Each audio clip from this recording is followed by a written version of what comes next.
Assalamualaikum warahmatullahi wabarakatuh.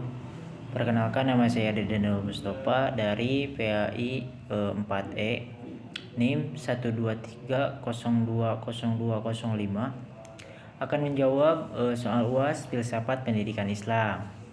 Nah, langsung saja ke pertanyaan yang pertama. Jelaskan definisi filsafat pendidikan Islam dan ruang lingkupnya. Ya. Nah, definisi filsafat pendidikan Islam adalah kajian mendalam tentang prinsip, tujuan, metode, dan nilai pendidikan Islam. Adapun ruang lingkupnya meliputi tujuan pendidikan Islam, kurikulum, metode, peran pendidik, peserta didik, dan hubungan pendidik dengan masyarakat.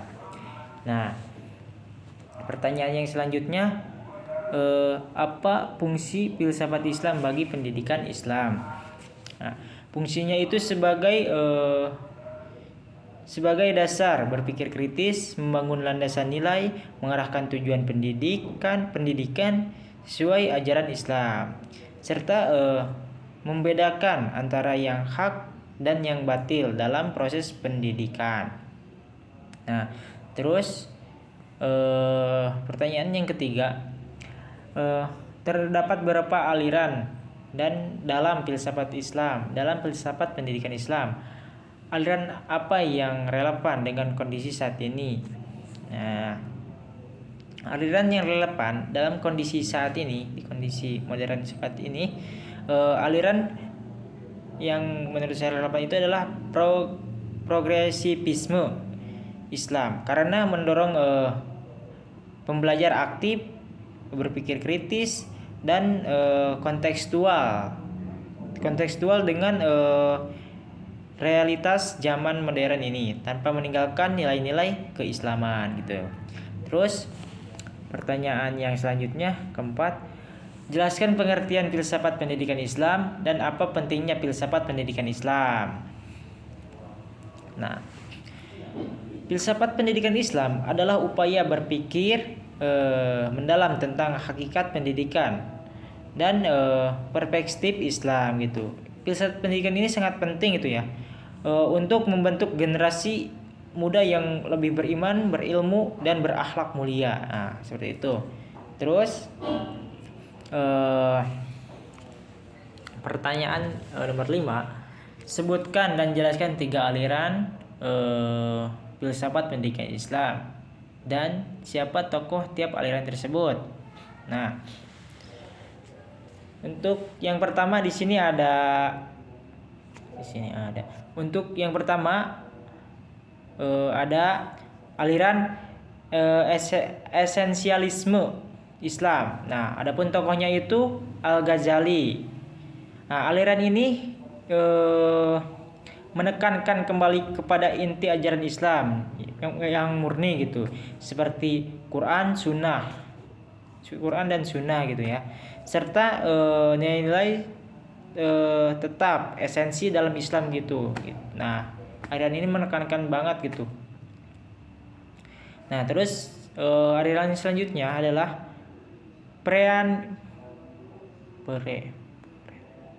perennialisme Islam. Nah, adapun tokohnya itu adalah Ibnu Sina. Nah, aliran ini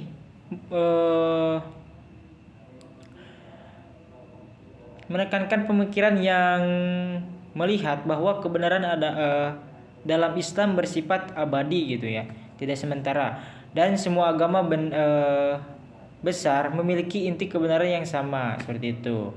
Terus aliran yang terakhir adalah progresivisme Islam. Nah, adapun tokohnya itu adalah Iqbal ya. Aliran ini mendorong pembaruan pemikiran Islam agar sesuai dengan perkembangan zaman dan kebutuhan masyarakat modern gitu. Nah, terus pertanyaan yang selanjutnya, secara filosofis, pertanyaan yang keenam ini, apakah keunggulan pendidikan Islam dibandingkan dengan pendidikan Barat gitu ya?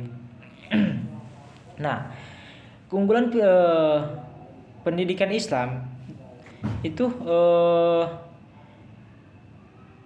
menyatukan, kalau pendidikan Islam itu menyatukan aspek akal, ruh, dan moral Nah, adapun pendidikan barat gitu ya cenderung materialistik dan sekuler gitu.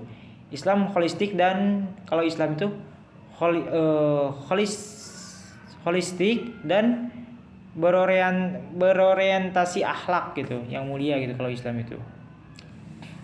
Nah, oke. Jadi pertanyaan selanjutnya, bagaimana pandangan kamu tentang integritas keilmuan, agama, dan sains dalam pendidikan Islam? Ini pertanyaan nomor 7. Integritas ya. Integritas ilmu agama dan sains sangat penting agar sains tidak sekuler, serta agama menjadi dinamis dan solutif terhadap masalah dunia modern gitu. Terus pertanyaan selanjutnya, di mana posisi Tuhan dalam pendidikan Islam? Nah, untuk ini ya Tuhan itu, atau untuk umat Islam itu Allah ya. Allah itu adalah sumber ilmu pengetahuan dan tujuan akhir pendidikan. Pendidikan Islam selalu menghubungkan proses belajar dengan penghambaan kepada Allah gitu. Karena dalam Islam itu kalau kita ingin mendapatkan ilmu yang bermanfaat, maka bersungguh-sungguhnya dalam niat dan lain sebagainya gitu. Terus pertanyaan yang ke-9, apa pandangan kamu tentang alam dan kaitannya dengan pendidikan Islam? Nah, ini sangat berkaitan ya, karena alam ini diciptakan oleh Allah Subhanahu wa taala ya. Nah, alam adalah ciptaan Allah yang menjadikan sumber belajar. Nah, Allah itu menciptakan alam. Kita jadi tahu loh. Jadi alam itu enggak seujug-ujug ayah gitu. Jadi ada prosesnya di situ. Nah, kalau menurut saya, saran mendekatkan diri kepadanya serta bukti kebesaran dan kekuasaannya. Jadi alam itu adalah bukti kebesaran dan kekuasaannya. Jadi alam itu gak ada gitu ya. Tapi ada prosesnya gitu. Seperti itu juga dalam pendidikan gitu. Kita gak mungkin tiba-tiba ngerti gitu kan. Pasti ada prosesnya, ya belajar ya gitu dengan berpikir dan lain sebagainya. Terus pertanyaan yang ke-10, jelaskan tantangan hakikat pendidik serta apa karakter yang harus dimiliki oleh peserta didik. 10. Nah, karakter pendidik adalah pembimbing dan teladan akhlak. Karakternya harusnya yang pertama harus ikhlas dalam mendidik. Jangan karena gaji kita harus mendidik, tapi kan gaji mah nanti juga datang, karena rezeki mah pasti udah ditentuin sama Allah Subhanahu wa taala gitu ya. Terus lagi harus punya sifat sabar, karena ya menghadapi anak-anak ya pastinya emosi meluap-luap gitu. Terus juga harus berilmu gitu. Kalau jadi pendidik itu harus berilmu. Kenapa? Kalau gak punya ilmu ataupun salah mengartikan dalam hal ilmu gitu, nanti kita bisa menyesatkan dan tersesatkan gitu ya. Nah, jadi seperti itu. Terus harus adil, gitu. Kenapa harus adil? Karena kalau gak adil, misal iya mah anak kakak orang gitu, kakak abi gitu, kudu benar-benar ngadidikna iya mah anak batur dah supaya nah jangan seperti itu. Jadi peserta didik itu harus benar-benar tidak memilih dan memilah gitu.